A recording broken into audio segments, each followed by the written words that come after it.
లోకంలో అత్యంత శక్తివంతమైంది ఏంటి? మీలో కొందరంటారు శస్త్రాలు అని, మరికొందరంటారు శాస్త్రాలని, ఇంకొందరు బుద్ధి అని, ఇంకొందరంటారు బలం అని. కాని ఇవన్నీ అసంపూర్ణమే. లోకంలో అన్నిటికన్నా శక్తివంతమైనది స్నేహం. ఎవరైతే నిజమైన మిత్రులను పొందుతారో వాళ్లే అసలైన ధనవంతులు. మీరు కష్టాల్లో ఉన్నప్పుడు స్నేహం శస్త్రంగా మారి సహాయం చేస్తుంది. మీరు దారి తప్పినప్పుడు స్నేహం శాస్త్రంలా మారి మీకు మార్గం చూపుతుంది.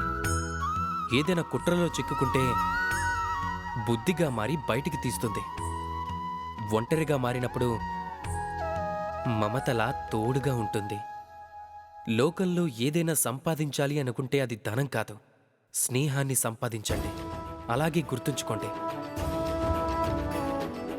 ఒకవేళ ఈ లోకంలో స్నేహం చెయ్యటమే మీ అతిపెద్ద బలహీనత అయితే అప్పుడు మీరు ఈ లోకంలోనే అత్యంత శక్తివంతులవుతారు.